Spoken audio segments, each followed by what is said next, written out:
Hey guys, AJYT Abbott here, and today we're going to be talking about Fear the Walking Dead, Season 7, Episode 3, titled Cindy Hawkins. Sorry that I'm starting to get behind a little bit, but we're getting caught back up, I promise. This is for Fear the Walking Dead, of course. If you have not seen any of the episodes of Season 7, or if you're not caught up at all on Fear the Walking Dead, of course, please do yourself a favor and go watch all of the episodes you need to get caught up to this one, because this review will contain some spoilers. This episode is really awesome. I like this episode a lot. We get June and John Dory Sr. This is their episode, with a little bit of Victor Strand and Morgan thrown in at the end. But this is primarily about John Dory Sr. and June Dory. Mainly John Dory Sr., as we see them start to unravel certain details about the bunker that they were left in at the end of Season 6 after, the whole confrontation between Teddy and Dakota. So Dakota killed Teddy, and then John Dory Sr. and June, they were inside of the bunker when the bombs fell, and of course Dakota got roasted.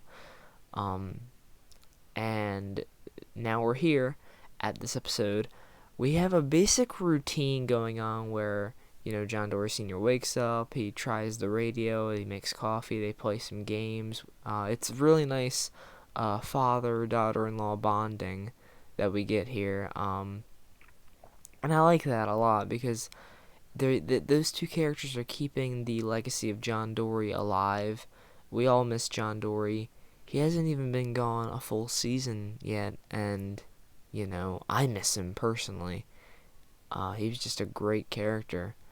But we start to get a little bit of cracks in their daily routine as they find that the room next to the bunker is actually where Teddy used to bring all of his victims for the embalming, and where he killed all of them, where he killed all those women. And it triggers something in John Dory Sr. because he's not taking this one lying down. He told the mother of this woman named Cindy Hawkins that he would find the body and, he would make it right. And, of course, John had that ideology. It's not too late, and that's something his dad used to say. So John Dory Sr. obviously is following that.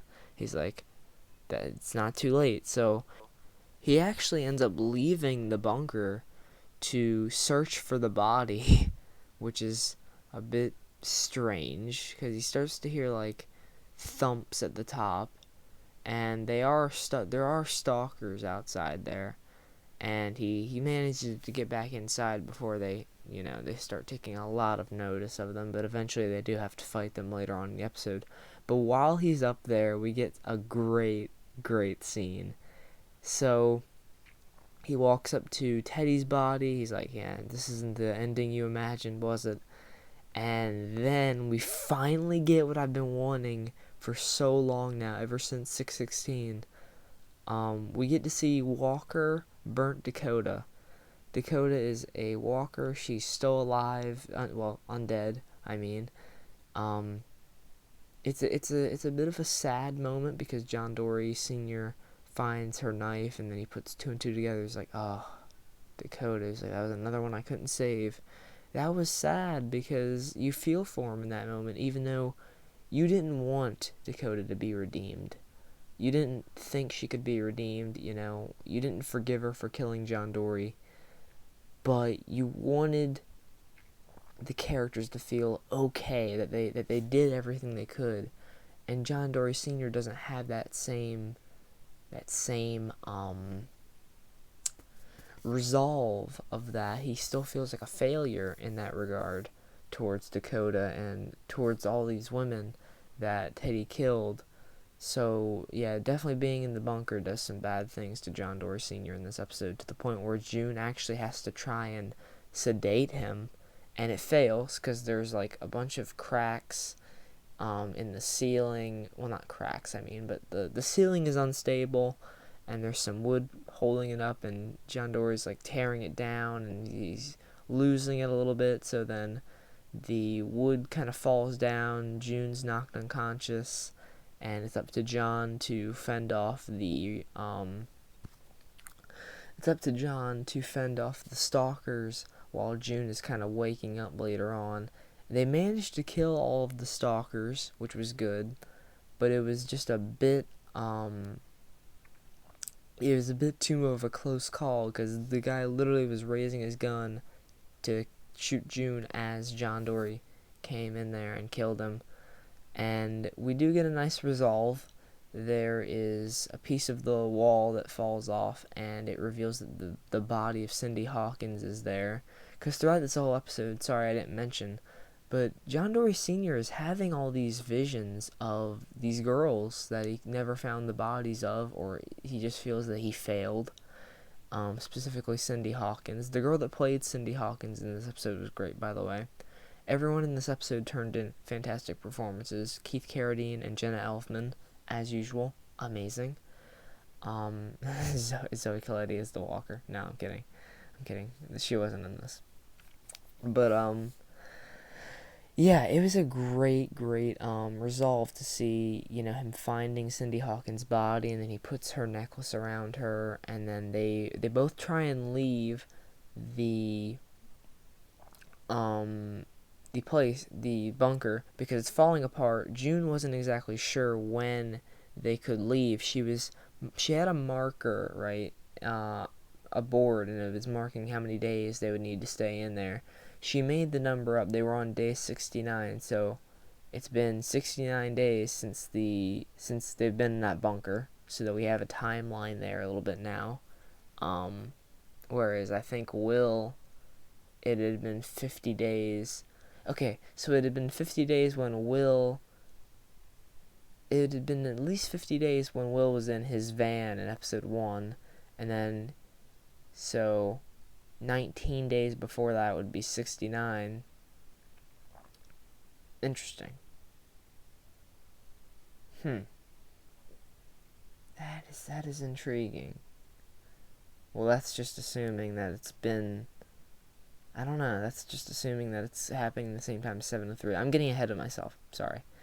But yeah, they do try and get out after June realizes, they can't stay in there, and because June wants more time with John Dory Sr. She doesn't want to face the world outside of the bunker without her John. And it's sad. It is sad, because you gotta remember, like, within the story, it's only been like a few months, really. It's been 2 to 3 months, if that, since John's death. June is not over that. That was her husband. That was her everything. And even though she's now finding more of herself in John Dory Sr. and beginning to open up more and kind of exit that not necessarily dark, but morbid personality she was carrying in that second half, leading up to JD. But yeah, she's sort of evolving now. She's gonna have to evolve. June continues to evolve. She's a evolving revolving door. But yeah, I'm really enjoying her character development these past few seasons. It's been fantastic. But the bunker starts falling apart. They get knocked out again, but they wake up inside of the goddamn tower. Victor Strand saved them. Damn it. As soon as I saw they were in the tower, I was like, oh shit. Victor's about to come in here and rub it in their faces.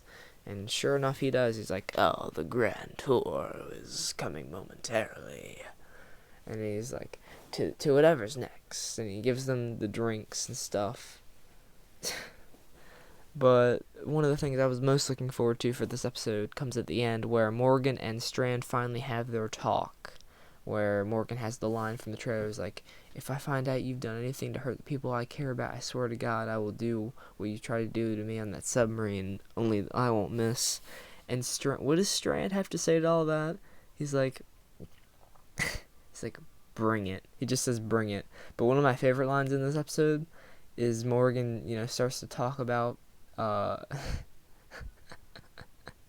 Morgan just starts, making his Morgan speeches, his talks, and Stern's like, you want to do this, something to the regards of, you want to do this, put me to sleep, or something like that. Victor makes a smart comment, but that was great. And yeah, the episode ends with Morgan, just wandering the wasteland after having that talk to Victor. So the next episode, Breathe With Me, I'll just tell you guys right now, it fucked me up. We'll talk about that soon. That review will be up soon. I have a special video for you guys tomorrow after this video drops. And yeah, I hope you guys enjoyed the episode, and I hope you guys enjoyed my review. Let me know what your thoughts were on it. Let me know what your thoughts are on the characters.